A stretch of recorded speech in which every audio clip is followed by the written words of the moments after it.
Hello बच्चों, तो मैं हूं सीपी सर और आप लोग देख रहे हैं physics classes bye CP sir YouTube channel. और बच्चों, इसमें हम लोग बात कर रहे हैं 12th क्लास की फिजिक्स, और उसमें हम लोग ने एक सीरीज को चालू किया है जिसमें इम्पोर्टेंट न्यूमेरिकल और इम्पोर्टेंट डेरिवेशन को हमने शुरू किया है बच्चों।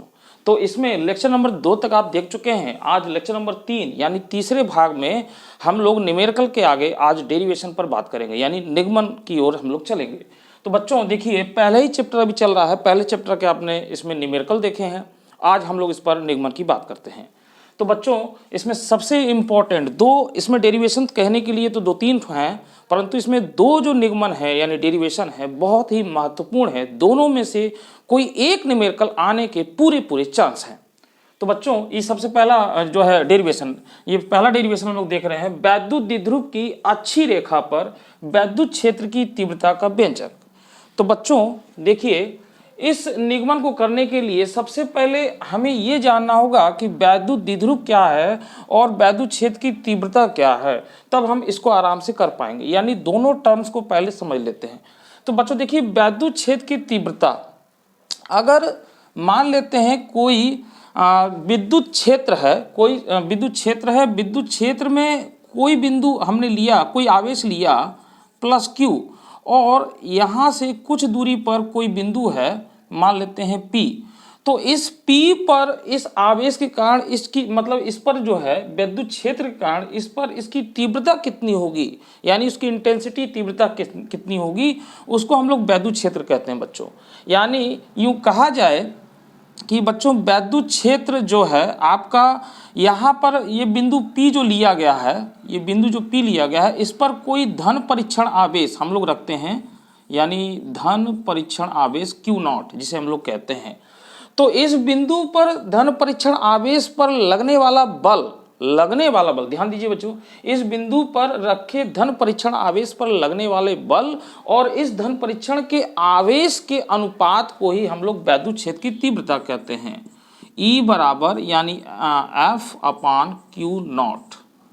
ठीक है बच्चों, यानी फिर सुन लीजिए, किसी वैद्युत क्षेत्र में स्थित किसी बिंदु पर, किसी वैद्युत क्षेत्र में किसी स्थित बिंदु पर रखे धन परीक्षण आवेश पर लगने वाला बल और उस धन परीक्षण आवेश के अनुपात को ही वैद्युत क्षेत्र की तीव्रता हम लोग कहते हैं।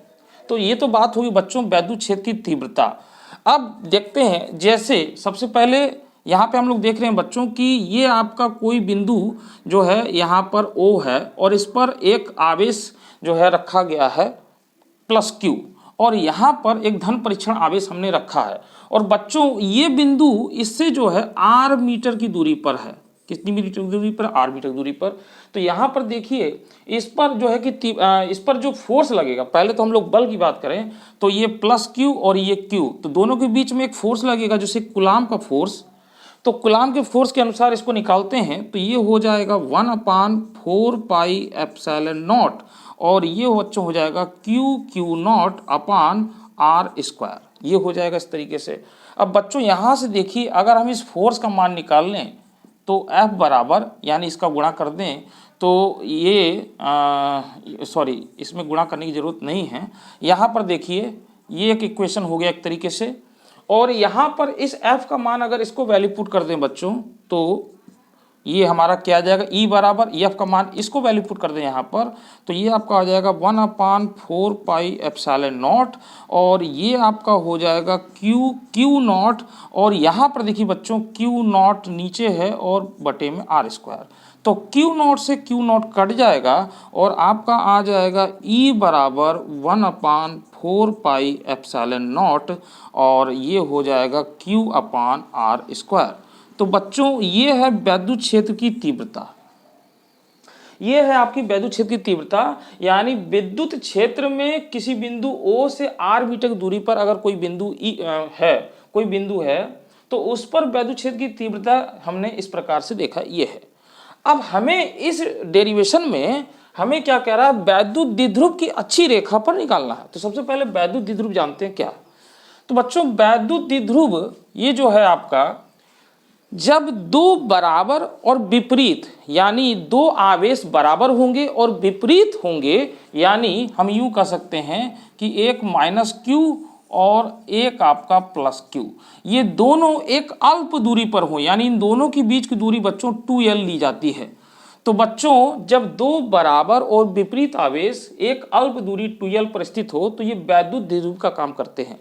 तो बच्चों वैद्युत द्विध्रुव को P से डिनोट किया जाता है और P बराबर क्या होता है कि इन दोनों आवेश में से किसी एक आवेश का परिमाण यानी परिमाण लिया जाता है और इनके बीच की दूरी यानी 2L, तो इसे हम लोग 2QL ये कहते हैं और यही है आपका वैद्युत द्विध्रुव।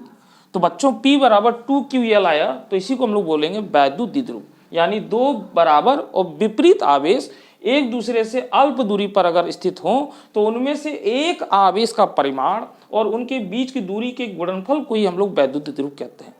तो बच्चों ये वैद्युत द्विध्रुव है और इसका एक मध्य बिंदु O है, यानी इससे अगर कोई r मीटर दूरी पर किसी दूरी पर अगर कोई बिंदु P है या कोई भी बिंदु है तो उस पर वैद्युत क्षेत्र की तीव्रता जितनी होगी वही व्यंजक आपको ज्ञात करना है। तो मेरे ख्याल से इतनी बातें आपको समझ में आ गई होगी। अब हम लोग डेरिवेशन करते हैं बच्चों। तो देखिए बच्चों एक इस सूत्र की जरूरत पड़ेगी, ये तो आप समझ चुके हैं कि ये हमारी वैद्युत क्षेत्र की तीव्रता है और हमें वैद्युत द्विध्रुव की अच्छी रेखा पर निकालना। अच्छी रेखा मतलब बच्चों इसी अक्ष से यानी कोई बिंदु लिया जाएगा, यहाँ पर ये हमने P ले लिया बच्चों, ठीक है। तो मैं इसी जो है डायग्राम को कंटिन्यू आगे करता हूँ। तो देखिए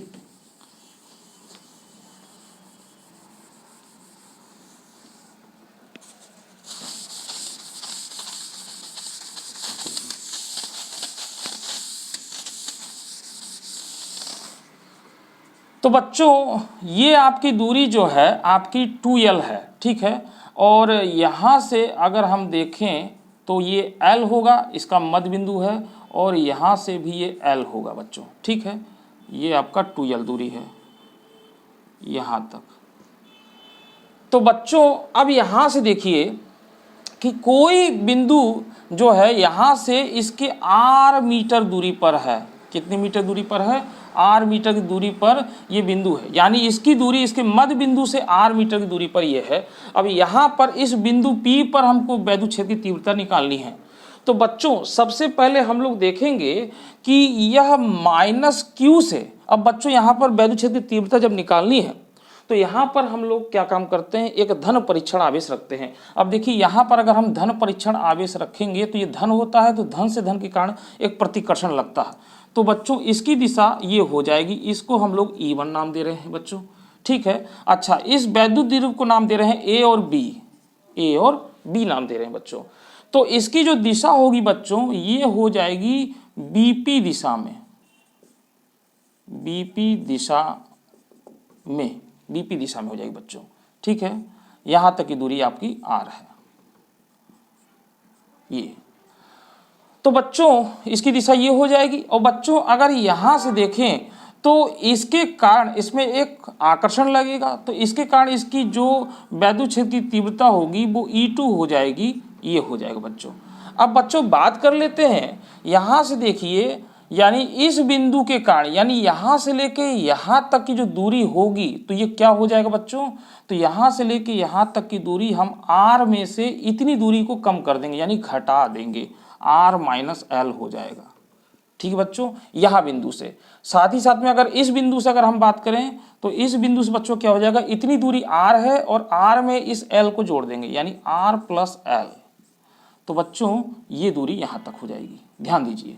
यानी इस आवेश के लिए यहाँ तक की दूरी जो हुई वो R - L हो गई बच्चों, इस बिंदु से यानी बिंदु Q से, और यहाँ से यानी इस बिंदु से इतनी दूरी जुड़ जाएगी R + L। ये L है तो L इसमें जोड़ देंगे, तो ये इसकी यहाँ से लेके यहाँ तक की दूरी ये आपकी R + L हो गई। ये बच्चों इतना होगा।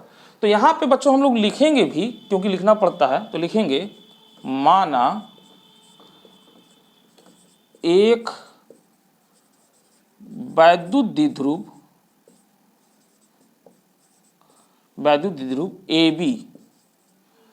AB जो एक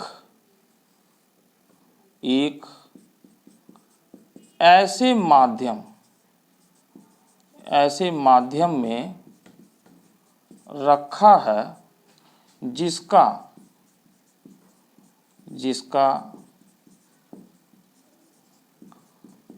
परावैद्युतांक के है। ठीक है बच्चों, और बाकी बच्चों हम इसमें से ये लिख सकते हैं। ठीक है, तो यहाँ पे लिखेंगे बच्चों वैद्युत द्विध्रुव, वैद्युत द्विध्रुव के मध्य बिंदु, मध्य बिंदु ओ से, कहाँ से बच्चों, ओ से, ओ से 8 मीटर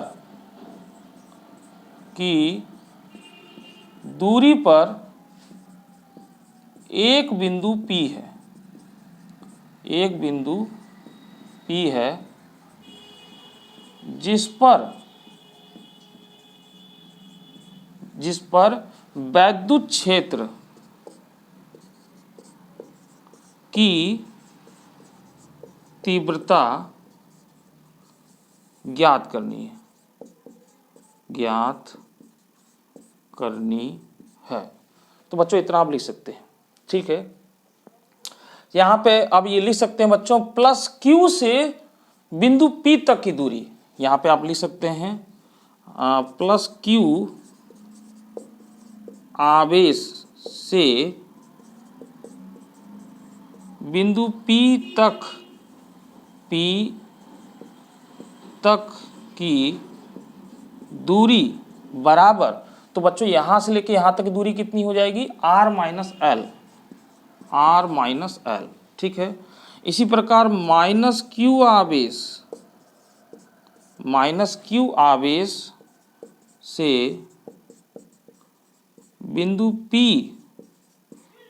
तक की दूरी, तो बच्चों ये कितना हो जाएगा, R प्लस एल।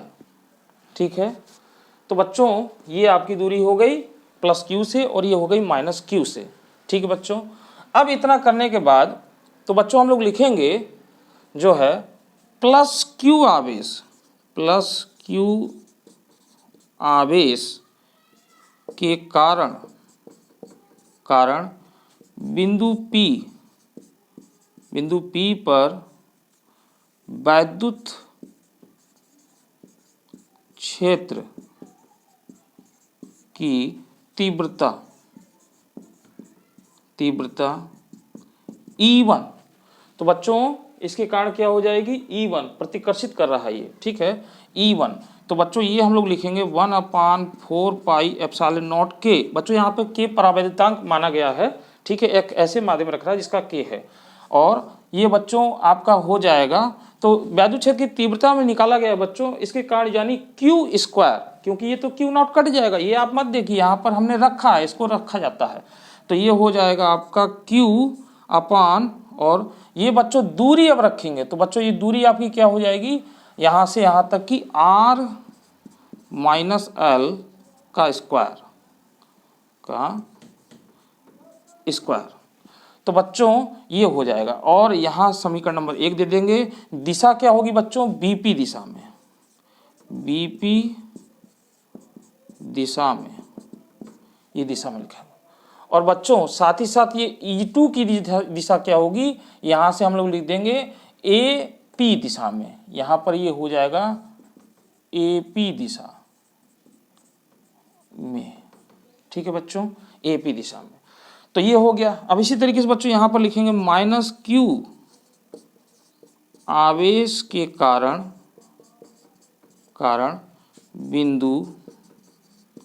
बिंदु यहाँ पे P छूट गया है, P पर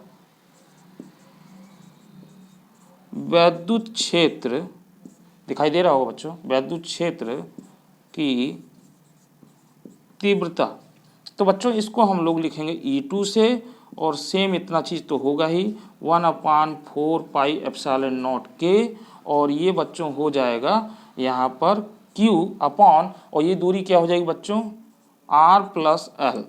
ठीक है, इसका स्क्वायर, समीकरण नंबर 2 कह सकते हैं इसको। तो बच्चों इसकी दिशा क्या हो जाएगी, AP दिशा में, AP दिशा में। तो बच्चों इतना तो हमको लिखना ही पड़ेगा, ये आप इतना इस तरीके से लिख लेंगे। देखिए बहुत आसान है, देख कर ही हम लिख सकते हैं। अब बच्चों यहाँ पर एक चीज़ ये है कि आपका E1 और E2 जो है इसमें कौन बड़ा है। तो बच्चों अभी अभी आपने फार्मूला देखा कि E बराबर 1/4πε0 और Q/r²। तो बच्चों ये दूरी अगर बहुत ज़्यादा होगी तो ये मान कम हो जाएगा, अगर ये कम होगा तो ये ज़्यादा हो जाएगा। तो इसमें अधिक पता करने के लिए हमें ये देखना पड़ेगा कि दूरी कम कौन सी है। तो बच्चों हम यहाँ पर देख रहे हैं कि यहाँ से दूरी जो है r-l ये कम है और इसमें ये जुट गया है तो ये ज़्यादा हो गया।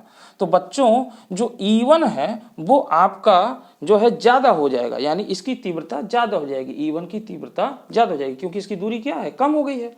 तो हमारी E1 जो है वो कम है। तो बच्चों लिखेंगे परिणामी तीव्रता। तो बच्चों हम यहाँ पे लिखेंगे चूंकि E1 is greater than E2, अतः बिंदु P पर परिणामी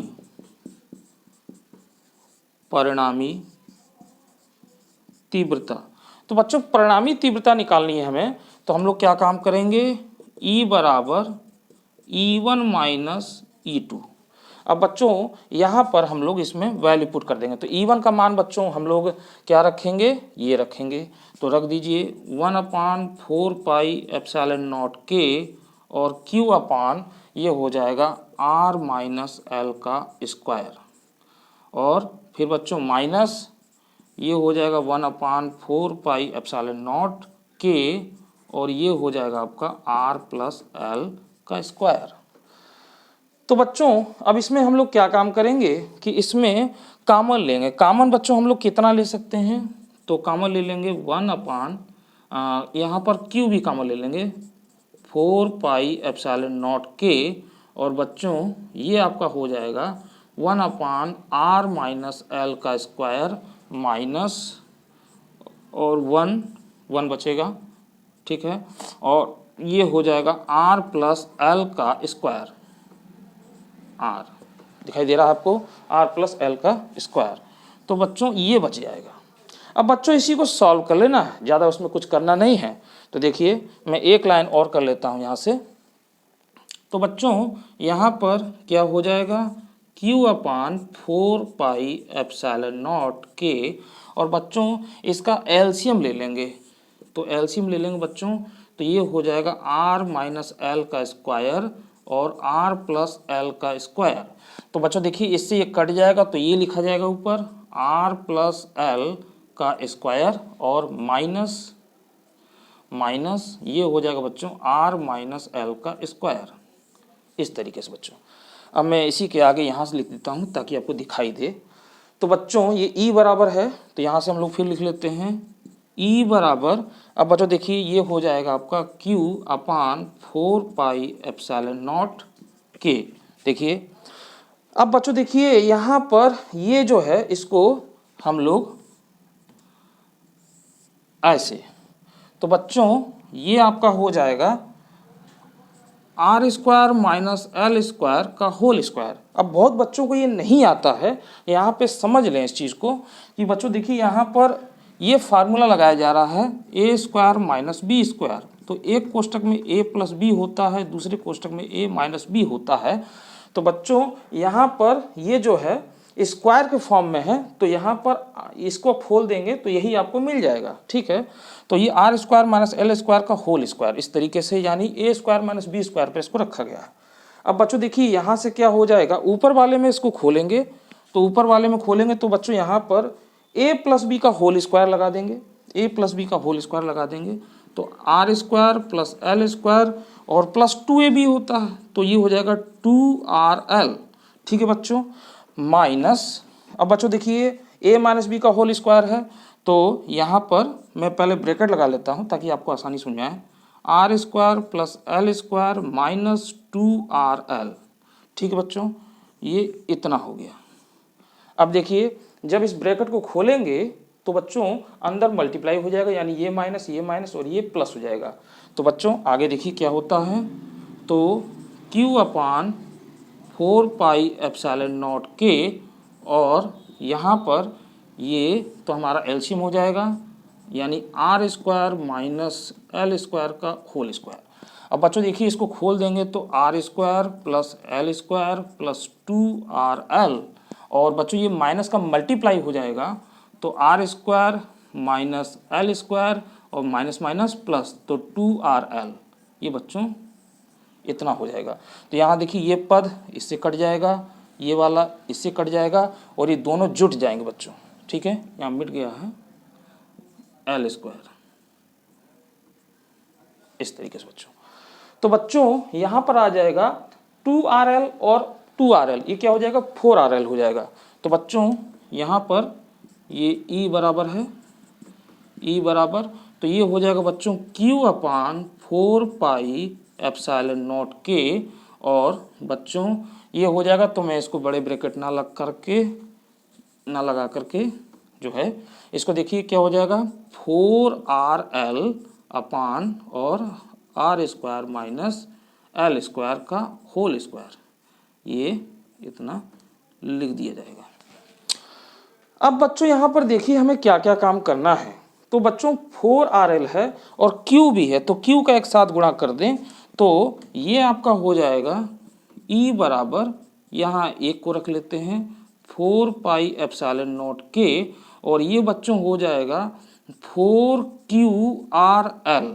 ठीक है, या इसको थोड़ा ऐसे लिखें Q L और R upon R square minus L square का होल स्क्वायर, ऐसे लिखें।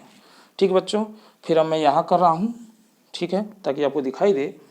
तो बच्चों अब देखिए ये इसको तोड़ करके ऐसे लिखा जाए, E बराबर ये तो आपका है ही है 1/4πε0 K, ये आपका हो गया। और इसको बच्चों तोड़ दिया जाए तो देखिए तोड़ने पर कहने का मतलब इसको हम लोग ऐसे ले सकते हैं 2QL और R को ऐसे लिख दें तो कुल मिला के वही चीज़ हो गया 4QRL हो जाएगा 4QLR LR। और बच्चों यहाँ पर देखिए ये आपका हो जाएगा देखिए R square minus L square का होल स्क्वायर, ये अपनी जगह पर है। अब बच्चों यहाँ पर देखिए अभी भी मैंने आपको एक फार्मूला बताया था कि P बराबर 2QL, तो यहाँ पर जो 2QL है बच्चों यहाँ पर हम लोग क्या रख देंगे वैद्युत द्विध्रुव यानी P रख देंगे।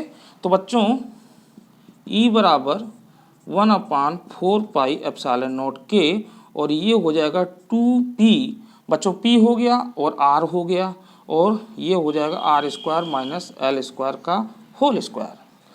अब बच्चों यहाँ पे देखिए एक चीज़ आपको और समझना है कि ये जो दूरी है L, यानी जो वैद्युत द्विध्रुव की दूरी है मध्य बिंदु से किसी भी एक आवेश तक की दूरी जो L है वह इस दूरी की तुलना में बहुत छोटी है, बहुत छोटी है। यानी L जो है तो इसका स्क्वायर भी आर स्क्वायर की तुलना में बहुत छोटा होगा, तो इसको छोड़ देंगे बच्चों। तो यहाँ पे केवल आप ऐसे लिख लीजिए कि जो L स्क्वायर है ये इस तरीके से आर स्क्वायर, अतः L स्क्वायर को छोड़ने पर इतने में आपका काम चल सकता है। तो यहाँ पर छोड़ दें बच्चों तो ये देखिए क्या हो जाएगा E बराबर 1/4πε0 K, और ये हो जाएगा 2PR। तो बच्चों यहाँ पर छोड़ देंगे तो ये देखिए खोल देंगे तो ये हो जाएगा R की पावर 4। तो बच्चों इससे एक R से इसका एक पावर कट जाएगा, तो कट जाएगा तो ये आ जाएगा आपका E बराबर 1/4πε0 K, और ये हो जाएगा 2P/RQ। ये बच्चों आता है, यही हमें सिद्ध करना है। न्यूटन प्रति कूलम मात्रक हो जाएगा बच्चों इसका। अब बच्चों यहाँ पर वायु के लिए यानी K की वैल्यू 1 वायु के लिए, तो यहाँ पर अगर K का मान 1 रख देंगे तो ये आपका इस तरीके से हो जाएगा E बराबर 1/4πε0, और ये हो जाएगा 2P/RQ। ये इस तरीके से बच्चों। तो बच्चों इसको एक बार अच्छे से आप तैयार कर लीजिए, पूरा एक एक पॉइंट है। अगर फिर भी आपको कोई भी इसमें टॉपिक मतलब कोई भी अगर स्टेप ना समझ आया हो तो मुझे कमेंट्स करके इसमें बताएं। तो बच्चों इस तरीके से ये डेरिवेशन होता है, बहुत इंपॉर्टेंट है। इस डेरिवेशन को आप नोट कर लें पहले एक बार।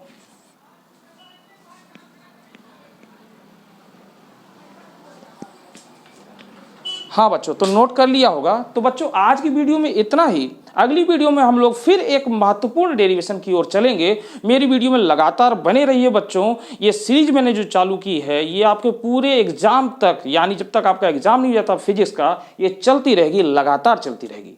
तो बच्चों इसको ज़्यादा से ज़्यादा लाइक करिए, शेयर करिए और इसमें कमेंट्स भी करिए ताकि हमको आपके सुझाव मिलते रहें। ठीक है, तो आज की वीडियो में इतना ही। अगली वीडियो में फिर मिलेंगे, तब तक जय हिंद, जय भारत।